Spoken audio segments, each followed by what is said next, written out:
오늘은 우리가 재직 헌신 예배를 드리는데요. 1월 1일이 되다 보니까 실은 또 대부분 우리가 좀 외부 강사 목사님 모셔서 우리 재직들에게 좀 가슴들이 좀 뜨겁고 우리가 하나님 앞에서 사명들을 좀 불태울 수 있는 그런 말씀들을 좀 듣고 싶은데 1월 1일이 되다 보니까 올 사람이 없어요. 저도 또 보니까 여기 이곳저곳에서 특별히 특세하니까 설교를 해달라고 요청이 전화가 오더라고. 그래서 제 코가 석자라고 나도 특세해야 된다고 거절을 했는데요. 오늘은 특별히 하나님께서 특별히 재직에 대한 이야기들이지만 원론적인 이야기로 좀 저희가 돌아가서 오늘 좀 말씀들을 좀 했으면 좋겠습니다. 교회는 여러 가지의 직분들이 있죠. 그런데 그 직분들은 대부분 교회가 이렇게 조직화되어져 가면서 교회의 본질적인 사역도 중요하지만 사람이 많아지니까요. 그 사람들을 조직적으로 움직이기 위해서 행정적인 조직이 필요하고 또 이제 업무들을 또 이렇게 다양하게 나누어서 일들을 맡겨야 하기 때문에 그래서 이런 조직 교회들을 움직이기 위한 교회 직분자들을 특별히 직원이라고 그러죠. 그래서 저는 무임 직원, 유임 직원, 그러니까 돈을 받고 일하는 직원이고요. 여러분들은 돈을 내고 일하시는 무임 직원들이십니다. 여러분, 그래서 우리 재직은 특별히 교회 안에서 교회의 다양한 일들을 하는 사람들이죠. 그러니까 교회의 직원이라는 거죠. 그런데 우리들이 그렇게 생각하면 이 재직은 일을 위한 기능적인 어떤 그런 역할들을 감당하는 사람들로 우리들이 쉽게 이 재직을 그렇게 정리합니다. 맞습니다. 틀린 말은 아닙니다. 그런데 중요한 건 뭐냐면 우리 안에 그 기능적인 일들을 잘 하려고 하면 우리 안에 있는 그런 스피릿이, 다시 말해 정신이 예수 그리스도가 우리 가운데 주시는 예수의 정신이 있지 않으면 우리들이 예수님의 몸인 이 공동체 안에서의 맡겨준 기능들을 제대로 할 수가 없는 거지요. 더 큰 문제는 뭐냐면 일은 할 수 있습니다. 그런데 그런 예수님의 스피릿이 없는 상태에서 우리들이 일을 하게 되어지면 시간이 지나면 지날수록 저와 여러분이 기쁨은 없어져 버리고 이제 진짜 이게 이 일이 짐이 되는 겁니다. 짐이 되어서 늘 연말이 되면 아이고 내년에는 저 하지 말아야지. 또 우리는 또 2년에 한 번씩 또 이렇게 재직이 부서들이 또 이렇게 담당이 바뀌잖아요. 그러면 2년에 한 번씩 우리 장로님들이 홍역을 치르세요. 새로 위원장이 되어서 그 위원회 일을 맡기실 분들을 또 섭외를 좀 하셔서 세우십시오. 그런 장로님들이 정말 머리가 아프세요. 왜냐하면 전화를 돌리면 그냥 예 하겠습니다라고 말하는 사람보다 저 어렵습니다, 저 못합니다 이런 말을 하는 사람들이 제가 보기에는 열의 아홉인 것 같아요. 그래서 우리 장로님들이 한번 그런 일들을 맡고 나시면 제가 보니까 살이 쪽 빠지세요. 힘들어요. 어제는 우리 전사님들이 공교롭게 우리 김희삭 전사님이 아침에 출근하셔가지고 사택을 왔어요. 그러더니 저하고 좀 긴밀하게 이야기할 게 있대요. 그래서 어디 들어가서 이야기를 하면 좋겠다 그래서 당회실을 갑시다 그랬더니 당회실을 추우니까 그럼 사무실 가서 이야기를 합시다. 그런데 이렇게 연말이 돼가지고는 교육자들이 담임 목사한테 긴밀히 좀 만났으면 좋겠습니다. 그러면 겁이 나요. 겁이 난다고요. 왜냐하면 대부분 연말 되면 목사님 저 다른 교회 가야 됩니다. 사역지 이동할 때 이제 종종 목사님한테 좀 목사님 제가 면담이 필요합니다 그렇게 말하거든요. 그래서 우리 김 전사님이 또 다른 교회를 갈란가 보다 생각했어요. 근데 우리 김 전사님이 참 다행히에 그러시더라고요. 이 재직 특별히 봉사자들 이제 명단을 나가기 위해서 인쇄를 해야 되는데 전사님이 저한테 사전에 좀 말한 게 있었는데 제가 그걸 고치는 걸 깜빡했어요. 그걸 좀 고쳐야 한다고 이야기하는 것을 긴밀하게 좀 차를 얼마나 겁을 주든지 그래서 제가 긴밀하게 고쳐라고 제가 이야기를 했습니다. 근데 또 오후가 됐는데 우리 배민호 전사님이 전화를 했어요. 목사님 저하고 차 한잔 할 수 있을까요? 정확하게 저하고 커피 한 잔 마실 시간이 있겠습니까? 이거 또 이 양반이 또 어디를 가려고 또 나한테 또 이렇게 커피를 마시자고 하는지. 그래서 제가 나 바쁘다 그랬어요. 내 선물 나눠야 된다고. 그래서 이제 전사님하고 이제 연락을 했더니 전사님 내 선물 나눠야 돼서 오후에 좀 늦겠다 그랬더니 이제 늦게 들어올 줄 알고 기독교 백화점에 가 있더라고요. 그래서 들어오면 연락해 달라고 그래서 교회에서 잠깐 만났어요. 그래서 혹시 은밀한 데 들어가면 또 그냥 이상한 소리 할 것 같아서 교회 마당에서 만났습니다. 교회에서 마당에 만나서 무슨 일이냐고 여기서 이야기하라고. 그랬더니 전사님이 방학 동안에 우리 아동부 아이들을 데리고 아이들을 좀 케어를 했으면 좋겠다고. 근데 실은 저희가 지난번에 당진 동일교회 다녀오면서 하나님께서 그 마음을 굉장히 강력하게 주셔서 우리들이 이 일을 어떻게 사역을 해야 될까. 그리고 제가 작년에 초반에 실은 태봉초등학교에 관련되어 있는 학부모님과 식사를 할 일이 있었는데 실은 우리 교회 어린이집을 졸업했던 아이들이 특별히 다문화 가정의 아이들이 많잖아요. 그런데 이 아이들이 우리 어린이집 다닐 때는 굉장히 다 똑똑했던 애들이에요. 우리 선생님들한테 물어보니까 얘네들 공부 잘할 거래요. 그래서 제가 자신을 갖고 물었어요. 그분의 자녀가 같은 반이다 그러더라고요. 그래서 우리 교회에 누구도 있는데 걔네들 공부 잘하지? 그랬더니 아니요, 걔들 공부 못해요 그러더라고요. 근데 굉장히 좀 쇼킹했어요. 그러면서 제가 그때부터 다문화에 대한 자료들을 뒤지기 시작했어요. 우리가 보기에는 얘네들이 어린이집 다닐 때는 굉장히 똑똑한 아이들이었는데 왜 아이들이 3학년 되고 4학년 되면 이 아이들이 공부를 못할까? 다문화 가정에 그런 자료들을 봤더니 어떤 선생님께서 그런 이야기를 했더라고요. 다문화 가정의 아이들은 반을 따로 만들어서 가르쳐야 할 만큼 이 학습에 대한 굉장히 학습이 따라가는 게 굉장히 저조하다는 거예요. 그래서 얘네들만 따로 가르치지 않으면 따라올 수 없을 만큼 힘이 들라는 거예요. 특별히 어휘력에 있어서 집에서 그냥 엄마가 늘 쓰는 단어가 너무 그냥 단순하잖아요. 근데다가 이제 3학년, 4학년이 되면 자기 집에 자기가 제일 말을 잘하는 거예요. 생각도 제일 깊게 하는 거예요. 표현도 제일 잘하는 거예요. 그러다 보니까 집에서 어른들로부터 그런 것들을 자연스럽게 습득해야 되는데 그게 안 되는 거예요. 그래서 지금 현재 학교 현장에서 이 다문화 가정의 아이들이 굉장히 학교 현장에서 학습적인 그런 부진화의 그런 문제도 심각하고 더 나아가서는 아이들이 학교 안에서 잘 적응하지 못해서 어려움을 겪는 그런 문제들이 굉장히 심각하다라는 진단을 하는 것들을 봤어요. 그래서 우리 어린이도 그렇고요. 우리 교회 학교에도 절반에 가까운 아이들이 다문화 가정 안에서 커가고 있는 아이들인데 이 아이들을 어떻게 케어를 해야 될까 굉장히 고심을 하고 하나님이 내년에는 무조건 뭔가를 시작해야겠습니다. 기도하고 있는데 우리 배준사님께서 선뜻 목사님 제가 그 아이들을 데리고 좀 해보려고 합니다. 좀 재정이 필요하고 또 아이들이 만약에 밥을 먹어야 되는 밥을 좀 해야 될 것 같은데 목사님 생각은 어떻습니까? 그래서 제가 기도하던 바라고 차마 교육자들에게 요청하기에는 전사님들도 나름대로 공부하고 하고 있기 때문에 쉽지 않아서 말을 못하고 있었는데 전사님이 그 일을 좀 하고 싶다고 그래서 제가 그랬어요. 최소한 3년 이상을 해야 된다. 그 말은 뭐냐면 3년 이상은 떠날 생각하지 말고 그 일 해라. 그러려면 시작하고 안 그러면 시작하지 말아라. 그런 뉘앙스로 이야기했는데 전사님하고 일단 전사님이 한번 아이들과 이야기를 나누고 해서 시작을 한번 해보자라고 이야기를 나눴습니다. 시작하게 되면 우리 성도님들 많이 도와주셔야 됩니다.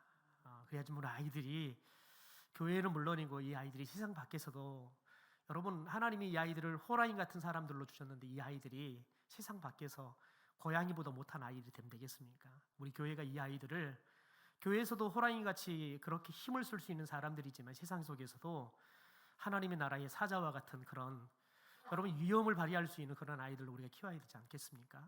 그 일들을 위해서 우리가 좀 같이 달려갔으면 좋겠는데요. 오늘은 그래서 우리가 특별히 이 재직에 대한 이야기를 하면서 하나님이 도대체 우리를 왜 재직 불렀나 아주 굉장히 기본적인 이야기를 좀 해보려고 합니다. 볼 헨리 포드라는 사람이 있습니다. 여러분 잘 아듯이 포도를 만들었던 사람이죠. 그런데 이 사람이 19세기가 끝나갈 1896년 여름에 새벽 시간에 이 사람이 계속해서 연구했던 자기 집에 창고를 만들어 개조를 해서 자동차를 연구했어요. 저 바퀴는 자전거 바퀴입니다. 그리고 휘발유 엔진이 달린 2기통 엔진을 만들고 마차에 다는 그 프레임을 달아서 저걸 자동차라고 만들어서 새벽에 낮에 시험하면 사람들한테 쪽팔릴까봐 새벽에 가지고 나와가지고 시험을 했습니다. 그런데 저게 달려가는 겁니다. 그래서 저것을 포드 1호라고 이름을 정했지요. 여러분, 그렇게 해서 이 헨리 포드가 실은 자동차를 만들기 시작합니다. 그런데 여러분, 특별히 이 1호기를 만들고 난 다음에 역사적인, 특별히 이 발명에 성공한 축하회를 열면서 사람들에게 이렇게 이야기를 합니다. 앞으로 한 세기 내에 미국의 모든 집집마다 이런 자동차를 한 대씩 갖게 될 것입니다. 그랬더니 사람들이 이 포드의 말을 농담처럼 생각했다는 거예요. 이런 자동차가 앞으로 미국의 가정마다 최소한은 한 대씩은 다 있게 될 것입니다. 자신의 비전을 사람들에게 이야기한 거죠. 그래서 사람들이 다 비웃는 겁니다. 지금 마차도 없는 집들이 얼마나 많은데 저는 자동차들을, 그 비싼 자동차들을 사람들이 타고 다닌다는 게, 또 그 집집마다 타고 다닌다는 게 말이 안 되는 거지요. 여러분, 그런데 어떻게 하면 이 포도는 자기의 이 꿈을 실현을 할까 나름대로 굉장히 연구를 했습니다. 여러분 생각해 보십시오. 집집마다 차를 한 대씩 다 보급하려 그러면 많은 차들을 만들어야겠지요. 그리고 될 수 있으면 싼 값으로 차들을 만들어야지만 사람들이 많이 사겠지요. 그래서 어떻게 하면 최소의 돈을 들어서 차들을 많이 만들어서 사람들이 싼 값에 차를 살 수 있을까 고민을 했습니다. 여러분, 그래서 그가 그런 고민을 하면서 그의 비전을 이룰 수 있는 전략을 세우게 됐는데, 그게 뭐냐면 대량 생산, 더 나아가서 대량을 생산할 수 있는 기술을 혁신하는 여러분 그런 시스템을 만드는 거였는데, 여러분 그 시스템이 뭐냐면 특별히 컨베이어 벨트 시스템이라고요. 그냥 자연스럽게 딱 공정이 정해져 있는 거, 여기 가면 어떤 공정 정해져 있는 겁니다. 지금 자동차 회사처럼. 그래서 처음에 뭐가 치약이 되고 그다음 그냥 자연스럽게 컨베이어 벨트를 타고 쭉 가면 뭔 작업을 하고, 이런 식으로 분업화해서 더 나아가서는 일들이 효과적으로 될 수 있도록 그렇게 하면 대량 생산이 되면서도 더 나아가서는 사람들이 업무가 굉장히 분업화되고 전문화되면 차들을 잘 만들 수 있기 때문에 이 컨베이어 벨트 시스템들을 개발하게 됩니다. 그렇게 해서 그의 비전대로 미국의 집집마다 차가 들어가게 되어지는 거지요. 여러분, 그래서 특별히 디트로이트의 포드 뮤지엄에 가면 현관에 이런 글귀가 있다고 합니다. 헨리 포드는 꿈을 꾸는 사람이었고 그와 함께한 사람들은 믿음의 사람이었다. 그러니까 헨리 포드가 꿈을 꿨고요, 같이 일하는 사람들은 이 포드의 꿈을 믿어주는 믿음의 사람이었다는 거예요. 믿으니까요, 이 포드의 꿈을 이루기 위해서 같이 머리를 맞대고 연구하는 거지요. 여러분, 아무리 좋은 꿈을 이야기하더라도 그것을 믿어주지 않고, 그래서 함께 그 꿈을 이룰 수 있도록 같이 힘을 합쳐주지 않으면 아무리 위대한 꿈도 이룰 수 없는 거지요. 여러분, 우리가 다시 말씀으로 돌아가 보면 여러분, 성경 안에는 비전을 갖고 그 비전을 성취해가는 사람들이 많이 등장을 합니다. 성경 안에서 가장 선명하고도 분명하고, 그리고 그 꿈을 아주 정확하게 이루시는 여러분 그런 분이 계십니다. 누구일까요? 바로 예수 그리스도입니다. 여러분, 예수 그리스도는 여러분 특별히 하나님이 주시는 비전을 가지고 이 땅에 내려오시지요. 여러분, 특별히 우리들이 비전과 더 나아가서는 우리들이 객꿈을 우리가 비교할 수 있는데요. 여러분, 비전과 여러분 객꿈의 차이가 뭐냐면, 우리가 이룰 수 없는 것을 객꿈 이렇게 이야기하기도 하지만, 조금은 더 여러분 좀 세부적으로 분리한다 그러면 하나님이 주신 비전은 내가 아니라 다른 사람을 유익하게 하는 겁니다. 더 나아가서는 여러분 그것을 실현시킬 수 있는 전략과 전술이 있다는 거예요. 예수님께서는 하나님이 주시는 비전, 그 비전을 가지고 이 땅에 내려오셨습니다. 그 비전이 뭐냐면 12명의 제자를 세우는 겁니다. 예수님께서 이 땅에 오셔서 3년 동안의 공생애를 하면서 예수님께서 이루었던 그 비전이 바로 12명을 제자 삼는 일이었다는 겁니다. 실은 어떻게 보면 예수님께서 12명을 다 뽑아서 열심히 훈련을 시켰지만, 예수님은 이 비전이 성공한 것 같기도 하다가 또 실패한 것 같기도 하다가 또 나중에 보면 결국은 결론적으로 성공한 비전이라고 이야기를 할 수 있겠지요. 여러분, 그런데 예수님께서 12명을 세워가는 이 비전을 통해서 저와 여러분 가운데 하나님께서 우리를 재직으로 왜 불러주셨느냐, 여기에서 우리 재직의 비전을 발견할 수 있는 겁니다. 여러분, 특별히 예수님께서 우리에게 승천을 하시면서 마지막 명령들을 제자를 통해서 우리에게 주시죠. 여러분, 그 명령이 뭡니까? 우리 마태복음 28장의 말씀을 같이 한번 읽어보겠습니다. 같이 읽죠. 시작. 그러므로 너희는 가서 모든 민족을 제자로 삼아 아버지와 아들과 성령의 이름으로 세례를 베풀고 내가 너희에게 분부한 모든 것을 가르쳐 지키게 하라. 볼지어다 내가 세상 끝날까지 너희와 항상 함께 있으리라 하시니라. 여러분, 예수님께서는 우리 사도행전 1장 8절의 말씀과 이것을 여러분 두 개를 이렇게 교차해서 우리가 말씀을 정리해 보면 예수님께서 가시면서 우리 가운데 성령을 보내주신다는 거예요. 그래서 성령이 오시면 우리 가운데 권능이 임할 것이고, 그 권능이 임하면 그 권능을 가지고 우리가 무엇을 하냐면 땅 끝까지 가서 예수님을 전해서 그들이 예수님을 전하면서 그들에게 세례를 베풀고, 더 나아가 그들이 이제는 예수님이 우리에게 가르쳤던 것들을 그들도 가르쳐주고 가르치는 대로 그들이 살아갈 수 있도록 하는 것, 그게 예수님이 제자들에게 주셨던 마지막 명령입니다. 다시 말해서 저와 여러분이 그리스도인으로 재직으로 하나님이 왜 우리를 부르셨느냐? 두 가지입니다.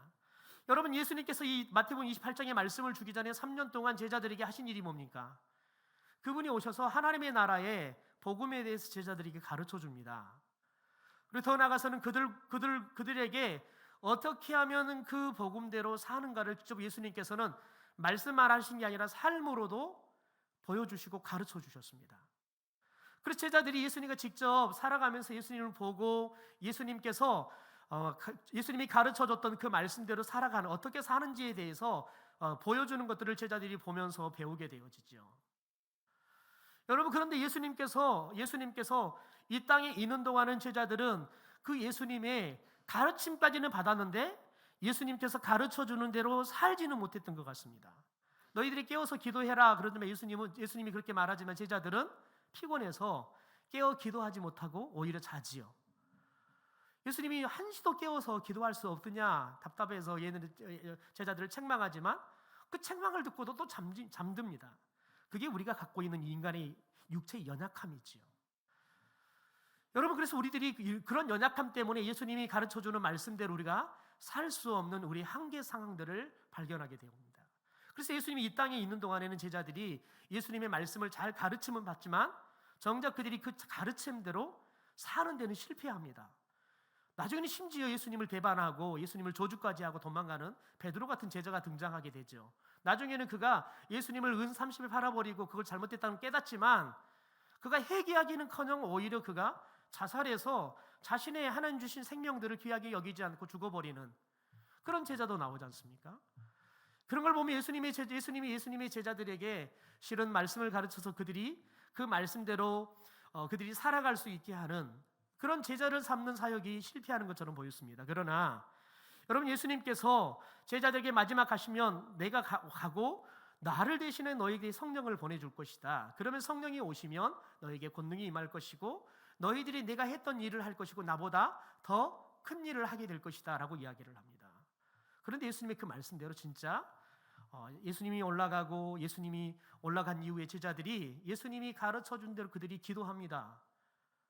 여러분, 기도에 전무하죠. 그러니까 10일 후에 성령이 그들 가운데 찾아오고 권능이 그들 가운데 임합니다. 그러니까 그들이 예수님이 정말 했던 것처럼 거리에 나가 사람들에게 예수 그리스도를 전하게 됩니다. 그리고 여러분, 세례를 베풀지요. 더 나아가서는 그들이 세례를 베풀 뿐만 아니라 그들이 예수님처럼 살아가도록 합니다. 그래서 그들이 우리처럼 이렇게 교회에 모여서 예배도 하지만 또 더 나아가서는 가정이 흩어져서 또 가정에서도 모여서 예수님과 제자들이 함께 모여서 해당에 모이기도 하지만 가정에서 모여서 또 베드로의 집에서 모여서 예수님께서 함께 먹고 또 병을 치료하고 하나님의 나라의 복음에 대해서 가르치는 일들을 했듯이 그들이 가정에서도 날마다 모이기 힘썼고 모이면 찬송하고 또 사도들이 가르침을 받고 또 그 말씀대로 서로 섬기며 살아가는 그런 삶을 예수님이 그들에게 보여줬던 그대로 그들이 살아가는 겁니다. 여러분, 그런데 그런 변화들이 여러분, 예수님을 모른다고 배반하고 예수님을 저주까지 했던 그들이 그 사건 후에 도대체 며칠 만에 그런 변화들이 일어납니까? 여러분, 예수님께서 3일 만에 부활하시지요. 벌써 3일이라는 시간이 갔습니다. 예수님이 부활하고 난 다음에 그들과 함께 며칠 동안 계시면 40일 동안 계셨습니다. 그러면 43일입니다. 그리고 예수님이 승천하고 난 다음에 그들이 기도하고 있는데 10일 만에 성령이 오십니다. 그러니까 여러분 53일 만에 예수님을 모른다고 배받은 그들이 예수님과 함께 먹고 마시며 살면서 해당에서 또 가정에서 예수님을 통해서 우리가 어떻게 하나님의 나라의 복음대로 살 것인가를 예수님이 가르쳤던 것들을 열심히 배웠어요. 그런데 정작 그들이 예수님을 모른다고 부인할 수밖에 없는 상황이 벌어졌을 때는 예수님을 모른다고 부인해버리고 조주까지 했던 그들이 딱 53일 만에 예수님이 그들 가운데 보여주고 가르쳐줬던 대로 그들이 복음을 여러분 가지고 살 뿐만 아니라 그들도 가는 거예요. 가서 사람들에게 예수님이 그들 가운데 가르쳐줬던 복음을 전해주는 거예요. 세례를 베푸는 거죠. 그들이 또한 그들이 가르친 대로 살아갈 수 있도록 그들을 끊임없이 함께 더불어 살아가면서 계속해서 그들이 말씀을 배우고 또 말씀대로 살아갈 수 있도록 예수님처럼 똑같은 삶을 재현하고 있는 것을 보게 되어집니다. 여러분, 예수님께서 그런데 이런 제자들을 어떻게 세웠습니까? 오늘 말씀에 보면 두 가지의 이야기가 나옵니다. 첫째는 예수님께서 사람들을 불쌍히 여기는 마음이 있었다는 겁니다. 우리 9장 36절의 말씀을 현대의 성경으로 자막을 갖고 같이 읽어보겠습니다. 같이 읽죠. 시작. 또 모여든 군중을 보시며 목자 없는 양처럼 불쌍히 여기셨다.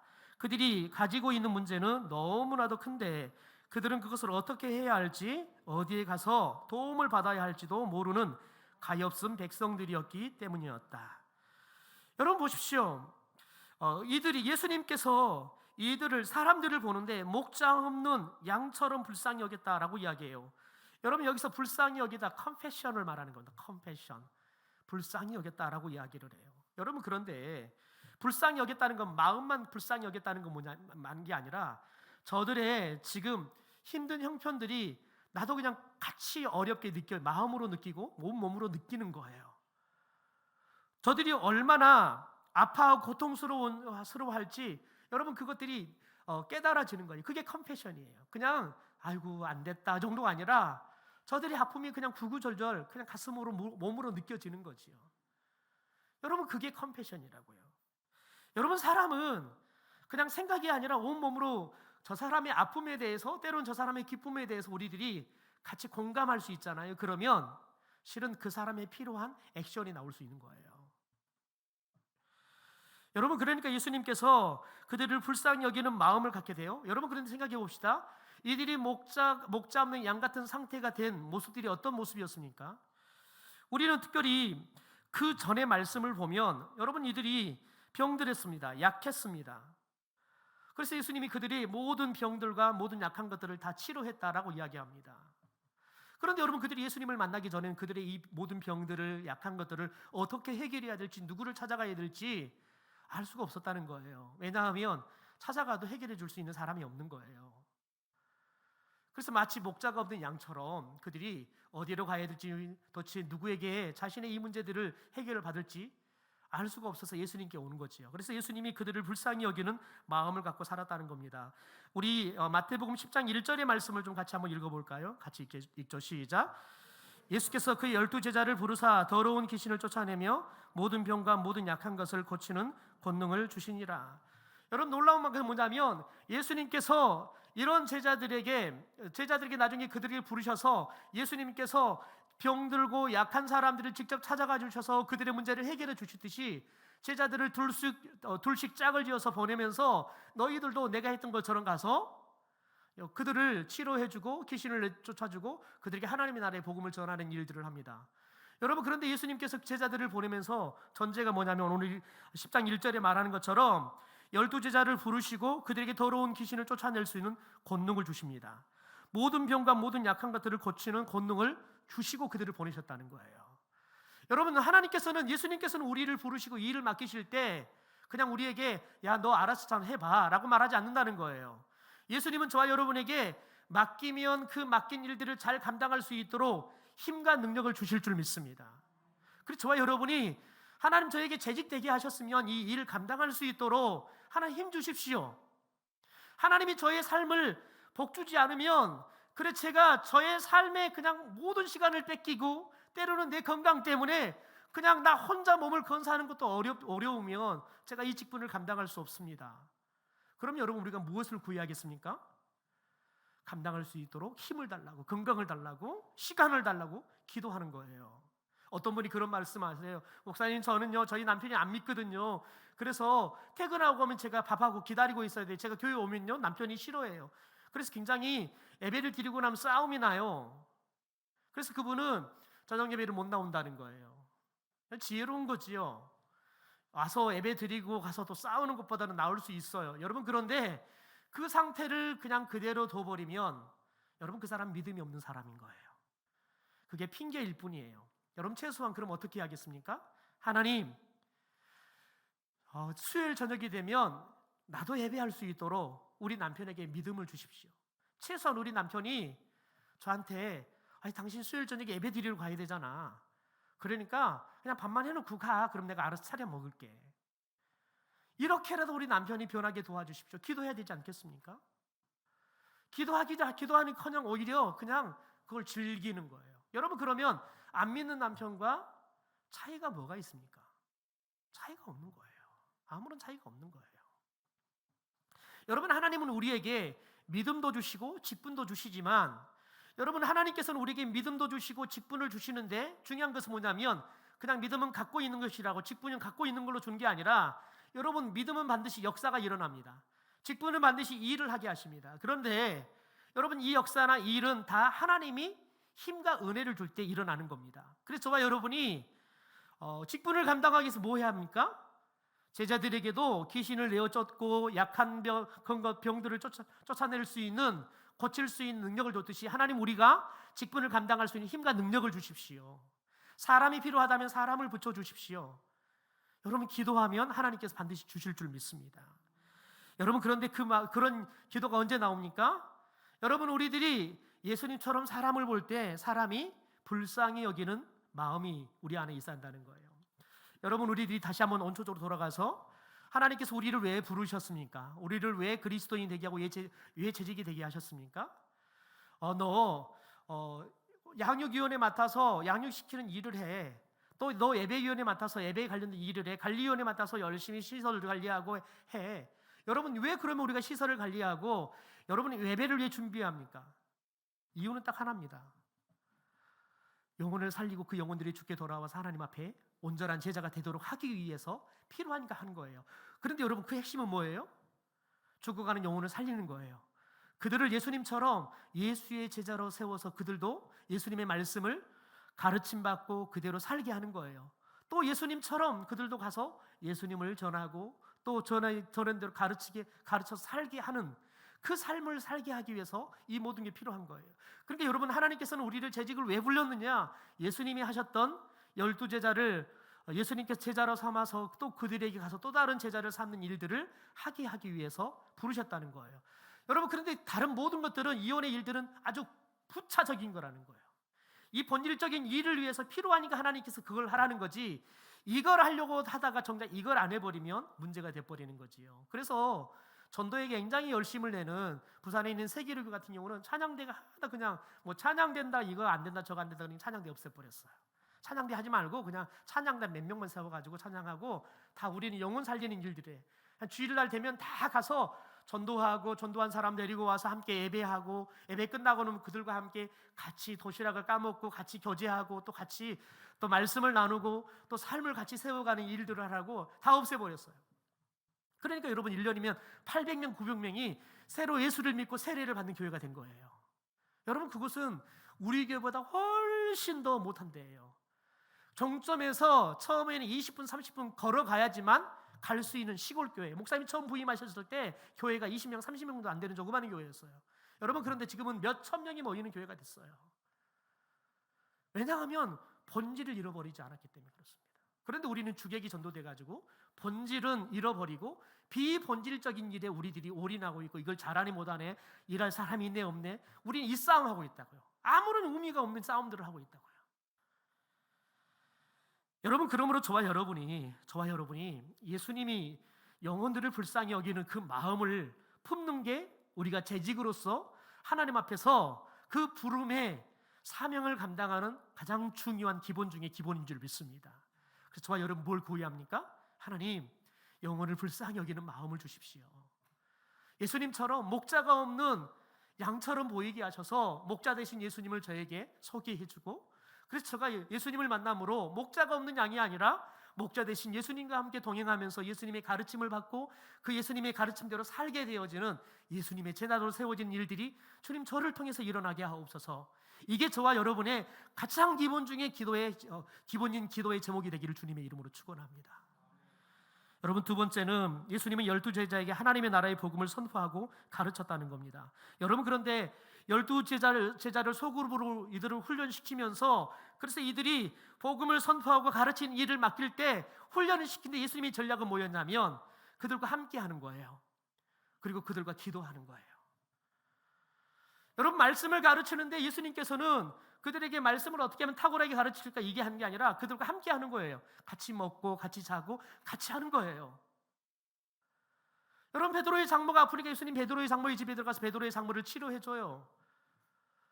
여러분, 그렇게 같이 하는 거예요. 그리고는 제자들과 함께 기도하는 거예요. 왜 그렇습니까? 함께 한다는 것은 그 사람들의 상황에 대해서 충분히 공감해주고요, 때로는 힘들어할 때 옆에서 힘이 되어주는 거예요. 격려해주는 거예요. 여러분, 그러면서 예수님의 마음을 그에게 전해주는 거예요. 사랑이 뭔지를 느끼게 해주는 거지요. 여러분, 우리가 사랑방을 하려는 이유는 바로 예수님의 이 12제자 비연에서 사랑방이 시작이 되는 거예요. 저는 여러분, 특별히 우리 교회가 사랑방이 잘 될까 안 될까, 여러분 50%에서 여러분 제가 된다 쪽이 컸을까요? 아니면 안 된다 쪽이 컸을까요? 제가 이미 여러분에게 제 속마음을 밝혔어요. 50%에서 된다 쪽일까요? 아니면 안 된다 쪽이었을까요? 예, 믿음이 참 좋으세요. 근데 여러분 목사는 그 믿음이 안 좋아요. 여러분, 제가 그랬어요. 우리 교회는 될 확률보다 안 될 확률이 매우 크다. 왜냐하면 전통교회예요. 더 나아가서는 우리 교회는 사랑방을 모이는데 중심적인 사람들이 누구냐면 지금까지 구역예배도 안 드렸던 사람들이 대다수 중심적인 사람들이에요. 그러니까 구역예배 안 드려도 사랑방 안 모여도 지금까지 내가 20년 30년 신앙생활하는데 아무런 문제 없다고 생각하는 사람들이 되고 사랑방을 해요. 여러분, 사랑방을 어떨 때 성공하냐면 교회 기존의 성도들은 목사님 우리 이대는 안 될 것 같아요. 우리가 좀 더 신앙생활을 더 잘할 수 있도록, 우리가 좀 성숙하고 성장할 수 있도록 좀 색다른 어떤 교회 시스템들이나 프로그램이 필요할 것 같습니다. 이런 여러분 거룩한 불만족 속에 요청이 있을 때 성공하는 거예요. 그런데 우리 교회는 거룩한 불만족이 전혀 없어요. 왜냐하면 지금까지 아무런 문제 없이 잘 살았거든요. 목사만 문제가 있는 거예요. 자꾸 목사 보기에는 이러면 안 되는데, 그런데 우리 성도님들은 너무 행복해요. 자꾸 모이자 하니까 불편해요.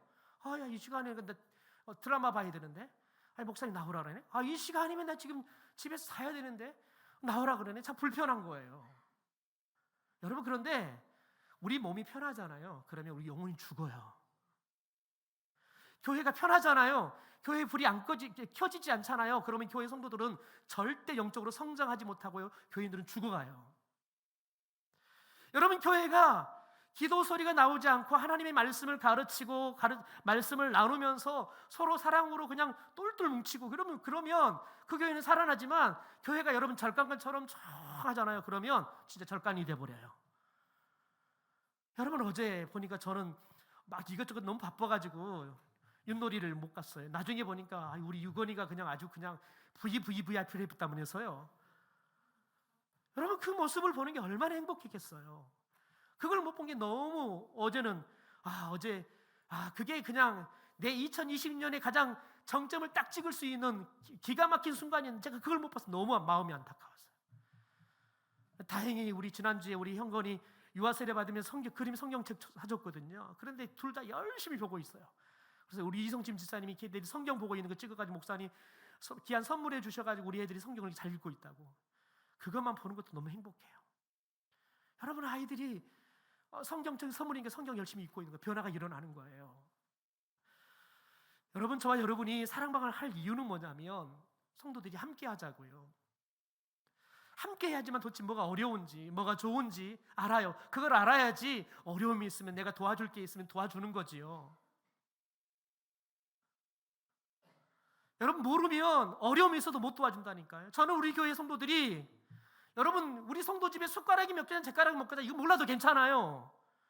그런데 여러분, 그런 것에 관심이 있는데 정말 이분이 도대체 왜 힘들지, 왜 어려울지 말을 안 해요. 제가 제일 마음이 아픈 건 뭐냐면 중보기도 사역을 하면서 중보기도실을 만들어놨는데 사람들이 기도 부탁을 안 해요. 한 은퇴한 권사님께서 자기 가족 중에 암이 걸렸다는 거예요. 근데 목사님만 아세요. 그러는 거예요. 왜 그럴까요? 동네 사람들이 소문이 나면 사람들이 소구동거리는 거예요. 저 집이 누가 암 걸렸대. 그런데 보니까 저 집이 저러더니 아이고 저럴 줄 알았어. 이러면 수군거리는 거예요. 여러분, 그런 논리로 이야기하면요, 세상에 살아남을 사람 아무도 없어요. 여러분, 우리 교회는 성도들이 서로 아프고 힘든 것들을 스스럼 없이 이야기할 수 있는 공동체가 돼야 돼요. 여러분, 그게 가족이에요. 여러분, 그래야지 교회 안에서 위로를 받을 수 있어요. 그래야지 여러분, 교회 안에서 사람들 때문에 내가 넘어지려다고 교회 오니까 힘을 얻어서 일어날 수 있는 거예요. 여러분, 그게 교회예요.